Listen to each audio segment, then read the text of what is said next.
ano ba to? Labo-labo na mga tol, no? Kasi 'di ba, alam naman natin NATO kaaway ng Russia. Russia nagbabala mga tol kapag sinakop daw ng Amerika itong Greenland. Tapos NATO nagpadala ng mga tropa, nagpadala ng puwersa dito sa Greenland para protektahan laban sa Amerika. Kumbaga parang labo-labo na sila. Ito alam ko, magkaalyado ang Amerika at saka NATO. In fact mga tol, ang alam ko ang Amerika is part ng NATO allies. Diba? Tapos kalaban nila itong Russia. Pero ngayon mga tol, parang labo-labo sila.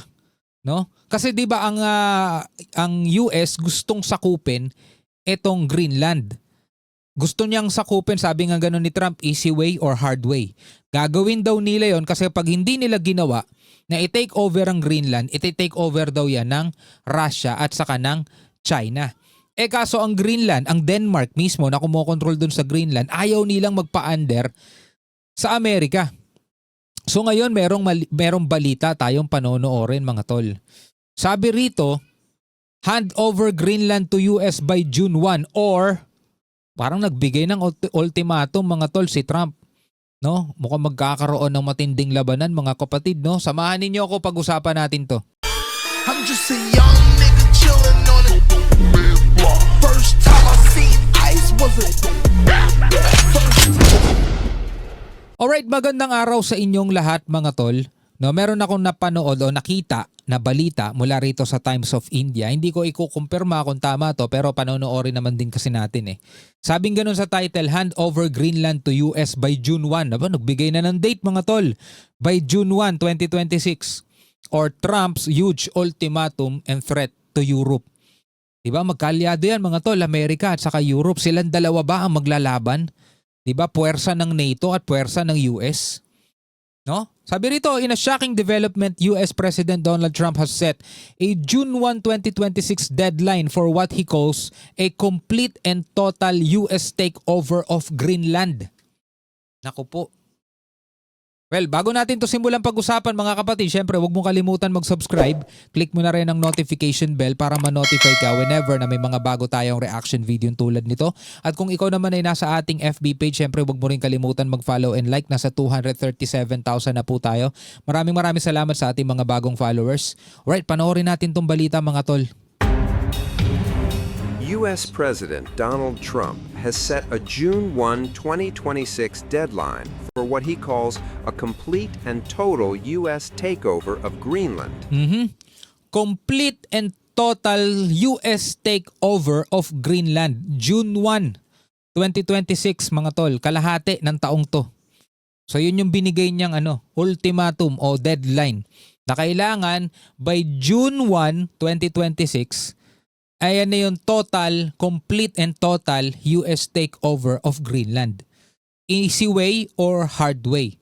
Siguro mga tol, kung hindi ibebenta ng Greenland, kasi nakita naman natin, di ba ayaw nilang ibenta ang Greenland, kahit sinabi ni Trump na babayaran daw bawat isa, kung halimbawa 5 kayo sa pamilya o di bawat isa sa inyo, kung hindi papayag ang Greenland at nagpadala na ng puwersa dyan ng NATO, baka magkaroon sila ng labanan mga tol. No? Tapos syempre ayaw din ng China at Russia sa pag-take over ng US dito sa Greenland. So labo-labo to mga tol. Naku po. Escalating rhetoric that has sparked huge panic among America's European and NATO allies. In a post on Truth Social, Trump said the United States would sharply increase tariffs on Denmark and several European countries if no deal is reached by that date. Oh. So magpapataw siya ng mataas na taripa sa Denmark at sa iba pang mga NATO ally country, Europe country, kapag hindi pa nagkaroon ng deal bago itong June 1 na to. Trump framed Greenland as critical to U.S. and global security, citing rising geopolitical competition with China and Russia. Well, we're going to see. NATO has been dealing with us on Greenland. We need Greenland for national security very badly. We need Greenland for national security very badly, sabing ganon. Actually, may nabasa nga ako mga tol, isang nagkomento Nakalimutan ko yung pangalan niya pero sabi niya, doon daw siya nakatira sa Greenland, mga tol. Eto, pakita ko na lang sa inyo para hindi tayo Ito, isa sa mga nagkomento, nanonood sa atin dito. Shout out kay Roniel Valencia 209. Sabi niya, Boss D, kami nandito sa Greenland ngayon at damang-dama na namin ng tensyon. Napakapayapa pa naman nitong Greenland. Nanggugulo lang yan si Trump sabi niyang ganun, mga tol. So dun daw sa Greenland, mga tol, is damang-dama na daw yung tensyon. No? Kasi kung titingnan niyo, mga tol, sa ibang balita, 50, sabi rito mula sa first post 50 European troops versus US Army. Denmark says Trump's threat a surprise. European military build up in Greenland. So, kung makikita mo, yung mga European military na yan, mga tol, di ba, is mga yan? Mga sa NATO yan, di ba, allied yan ng Amerika. So, sila ngayon magbabakbakan pag nangyari ang pagkuha ng Amerika dito sa Greenland. Di ba, sila magbabakbakan. Tapos, baka makisali pa ang China at saka Russia. Yan, parang di ba? World War na yun. If we don't have it, we have a big hole in national security, especially when it comes to what we're doing in terms of the Golden Dome and all of the other things. We have a lot of investments in military. We have got the strongest military in the world, and it's only getting stronger. And you saw that with Venezuela. You saw that with the attack on Iran, with the knocking out their nuclear capability potentially. So we're talking to NATO. President Donald Trump said Saturday that he would charge a 10% import tax starting in February on goods from 8 European countries because of opposition to US control of Greenland. Dahil sa pagtutol nila, no, doon sa kagustuhan ng Amerika na makontrol itong Greenland, papatawan niya ng 10%, no, tariff etong ilang European countries. He said in a social media post that Denmark, Norway, Sweden, France, Germany, the United Kingdom, the Netherlands, and Finland would face the tariff, which would be raised to 25% on June 1st if a deal is not in place for the complete and total purchase of Greenland by the United States. Yun na nga, no? Yung mga binanggit niyang mga bansa, yun yung mga papatawan nila up to 25%. Pagdating ng June at hindi pa rin nagkakaroon ng kasunduan tungkol sa pagbili ng Amerika dito sa Greenland. Pero hindi ko alam kung ipipilit niya ba kahit na maraming mga bansa dito sa European na ayaw pumayag. Kasi kahit ang Denmark ayaw nila. Diba ayaw nila yung mismo mga taga-Greenland ayaw nila. Pero sabi nga ni Trump, kung hindi makukuha sa easy way, di dadaanin nila yan sa hard way. Trump said the United States has long subsidized Denmark and other European Union countries by not imposing tariffs and argued it is time for Denmark to give back. He claimed China and Russia seek influence over Greenland and asserted that only the United States can protect the territory. Trump said Denmark and 7 other European nations, Norway, Sweden, France, Germany, the United Kingdom, the Netherlands, and Finland have recently engaged with Greenland, calling the situation dangerous and unsustainable.